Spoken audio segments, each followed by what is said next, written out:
بسم اللہ الرحمن الرحیم۔ السلام علیکم۔ میرا نام ڈاکٹر سائمہ اقبال۔ میں آپ سب کو اپنے یوٹیوب چینل نئی سوچ پر خوش آمدید کہتی ہوں۔ آج میرے لیکچر کا عنوان ہے علم بیان و بدیع کی روشنی میں کلام ولی دکنی کا جائزہ۔ پہلے ہم ولی دکنی کا تعارف پیش کرتے ہیں، اس کے بعد ان کے 15 اشعار کا ہم علم بیان و بدیع کی روشنی میں جائزہ لیں گے۔ ولی دکنی، ولی کے نام اور وطن کے بارے میں اختلاف ہے۔ اہل گجرات انہیں گجرات کا باشندہ ثابت کرتے ہیں اور اہل دکن کی تحقیق کے مطابق کا وطن اورنگ آباد دکن تھا۔ ولی کے اشعار سے دکنی ہونا ثابت ہے۔ ولی اللہ ولی سلطان عبداللہ قطب شاہ قطب شاہوں کے 7ویں فرمانروا کے عہد میں 1667 میں اورنگ آباد میں پیدا ہوئے۔ اس کے بعد حصول علم کے لیے احمد آباد آ گئے، جو اس زمانے میں علم و فن کا مرکز تھا۔ وہاں حضرت شاہ وجیہ الدین کی خانقاہ کے مدرسے میں داخل ہو گئے۔ ولی کی عمر کا بیشتر حصہ احمد آباد میں گزرا۔ ولی نے گجرات، سورت اور دہلی کا سفر بھی کیا اور اس کے متعلق اشعار ان کے کلام میں موجود ہیں۔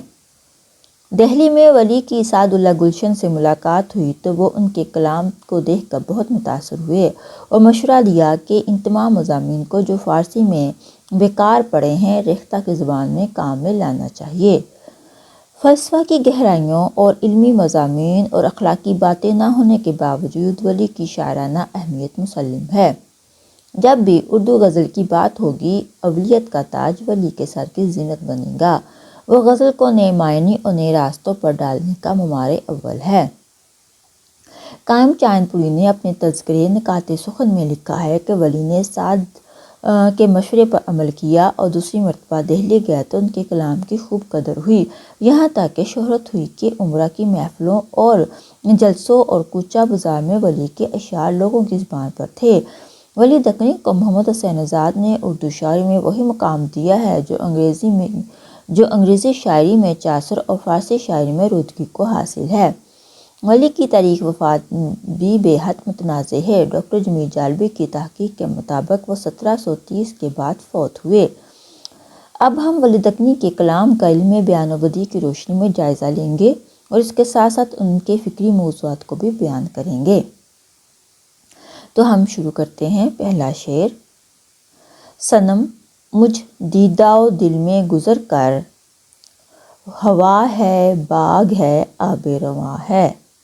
صنم مجھ دیدہ و دل میں گزر کر، ہوا ہے باغ ہے آب رواں ہے۔ فکری جائزہ: شاعر اپنے دل کو گلزار سے تشبیہ دے کر اپنے محبوب سے کہہ رہے ہیں کہ میرے دل میں سیر کیا کرو، کیونکہ اس میں ہر خوبصورت اور صحت بخش چیز موجود ہے۔ فنی جائزہ: اس میں جی استعارہ ہے۔ صنم محبوب کو کہا گیا ہے۔ حروف عطف دیدہ و دل یعنی واو ہے اس میں۔ صنعت مرات النظیر ہے یعنی ہوا، باغ اور آب رواں، اور صنعت مرات النظیر یہی ہوتی ہے کہ چیزوں کی آپس میں نسبت ہو کسی وجہ سے، تو ہوا، باغ اور آب رواں ان تینوں میں نسبت ہے اور اس میں تشبیہ ہے۔ دیدہ دل کو ایک گلزار یعنی باغ سے تشبیہ دی گئی ہے۔ جس طرح باغ کے اندر مختلف خوبصورت چیزیں ہوتی ہیں، اس طرح شاعر کا دل اور آنکھیں بھی خوبصورت ہیں۔ شعر نمبر 2: ہزار لاکھ خوباں میں سجن میرا چلے یوں، کہ ستاروں میں چلے یوں ماہتاب آہستہ آہستہ۔ فکری جائزہ: شاعر اپنے محبوب کے حسن کی تعریف کرتے ہوئے کہتا ہے کہ میرا محبوب لاکھوں خوبصورت لوگوں میں چلتا ہوا یوں لگتا ہے جس طرح چاند ستاروں کے درمیان چلتا ہوا خوبصورت اور منفرد لگتا ہے۔ فنی جائزہ: تشبیہ ہے۔ محبوب کو چاند سے اور خوبصورت لوگوں کو ستاروں سے تشبیہ دی گئی ہے۔ حروف عددی: ہزار لاکھ۔ تکرار لفظی: آہستہ آہستہ۔ شعر نمبر 3: تیرا لب دیکھ ہواں یاد آئے، تیرا مکھ دیکھ کناں یاد آئے۔ فکری جائزہ، شاعر اپنے محبوب کے حسن کی تعریف کرتے ہوئے کہتا ہے کہ اس کے ہونٹوں کو دیکھ کر کنویں کا میٹھا پانی یاد آ جاتا ہے اور اس کا چہرہ دیکھ کر ملک کنعان یاد آتا ہے۔ فنی جائزہ، تشبیہ، لب کو ہواں اور مکھ کو کنعان سے تشبیہ دی گئی ہے۔ تلمیح، ملک کنعان سے حضرت یوسف کی طرف اشارہ ہے جو اپنی خوبصورتی میں یکتا تھے۔ صنعت قلب، یاد سے دیا، یعنی یاد ایک ایسا لفظ ہے اگر اس میں تھوڑا سا رد و بدل کیا جائے انہی 3 لفظوں میں تو ایک نیا لفظ بن جائے گا جسے دیا کہا جائے گا۔ سوال نمبر 4، دل میرا جو کوئی حال دیکھے اسے کہو بیاباں یاد آئے۔ فکری جائزہ، شاعر نے اپنے دل کی ویرانی کو بیان کیا ہے۔ فنی جائزہ، تشبیہ ہے، دل کو کوہ بیابان سے تشبیہ دی گئی ہے۔ حروف عطف کوہ بیابان میں واو کے ساتھ اس کو جوڑا گیا ہے۔ شعر نمبر 5، جو تل تجھ مکھ کے کعبے میں مجھے اسود حجر دستہ، زن خداں میں تیرے مجھے چاہے زمزم کا اثر دستہ۔ فکری جائزہ، شاعر نے اپنے محبوب کی خوبصورتی کو بیان کیا ہے۔ فنی جائزہ، اس میں صنعت مرات و نظیر ہے۔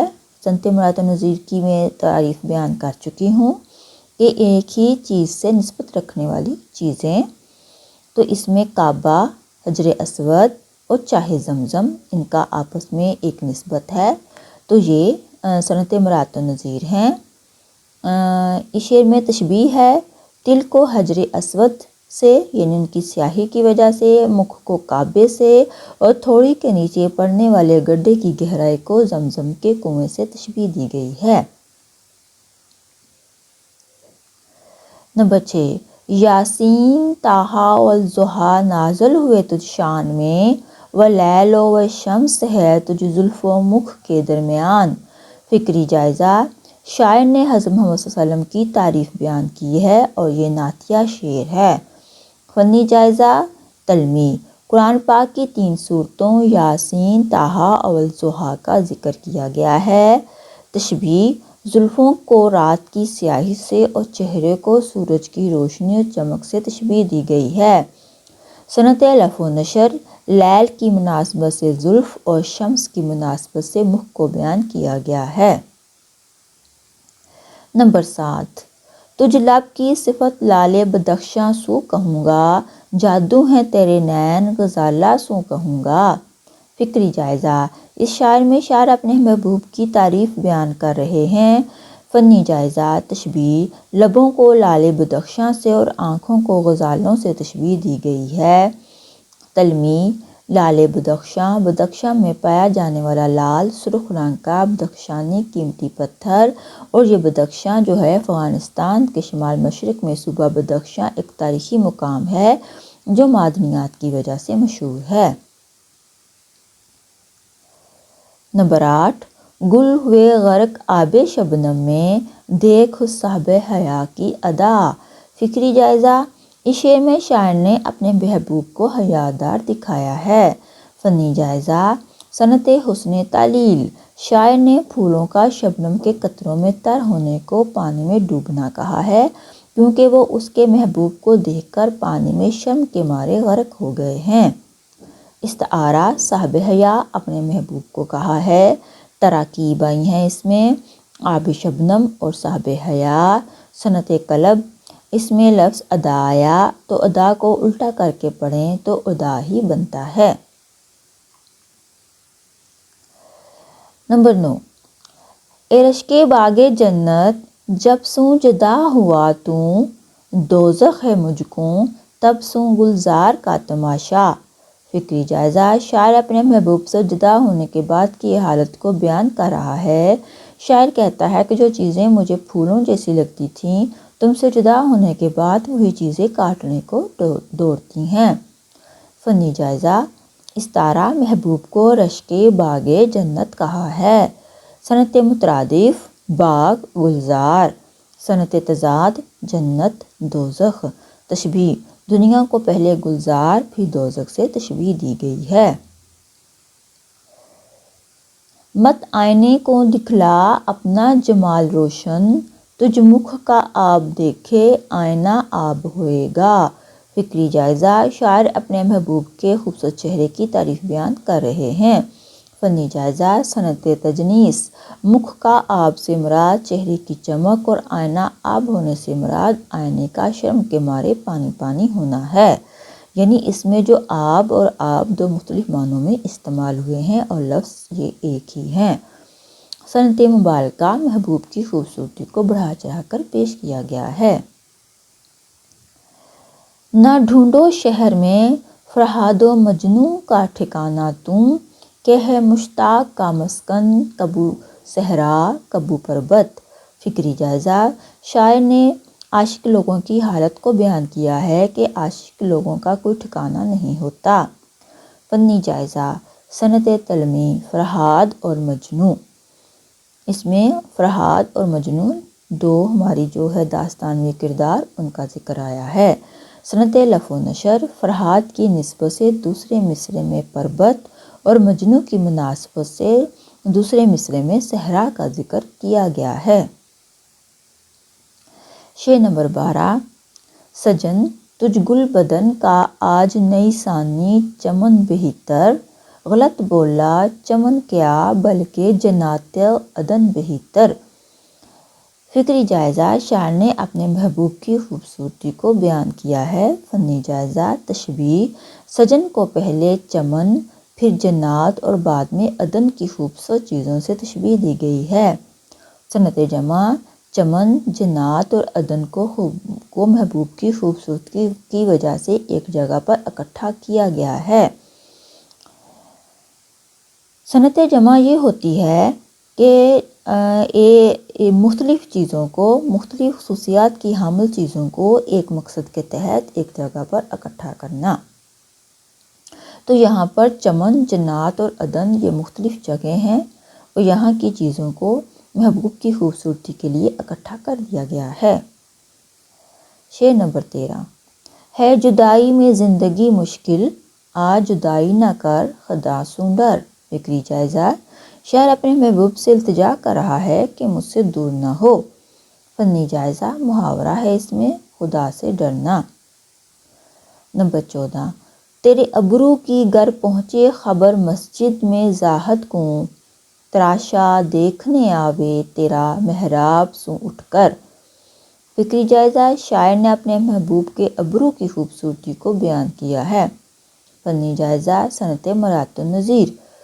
تو صنعت مرات النظیر یعنی ایک جیسی چیزوں کا آپس میں نسبت ہونا۔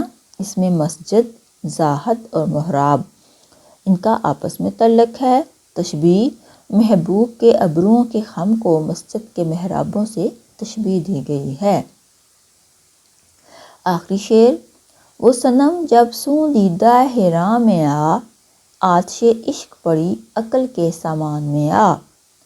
فکری جائزہ، شاعر کہتا ہے کہ جب سے میں نے اپنے محبوب کو دیکھا ہے تب سے میری سوچنے سمجھنے کی صلاحیت ختم ہو گئی ہے۔ فنی جائزہ، استعارہ، محبوب کو صنم کہا ہے۔ تراکیب، دیدہ حیراں، آتش عشق۔ تشبیہ، عشق کو آگ سے اور عقل کو سامان سے تشبیہ دی گئی ہے۔ جی اسٹوڈنٹس، یہاں پہ ہمارے لیکچر کا اختتام ہوتا ہے۔ میں نے ولی دکنی کے تقریباً 15 اشعار کو علم بیان و بدیع کی روشنی میں بیان کیا ہے اور اس کے ساتھ ساتھ ان کے فکری موضوعات کو بھی بیان کیا ہے۔ مجھے امید ہے کہ آپ کو میرا یہ لیکچر سمجھ آیا ہوگا۔ آپ اس کو لائک، شیئر اور سبسکرائب ضرور کریں۔ اس کے ساتھ مجھے اجازت دیں۔ اللہ حافظ۔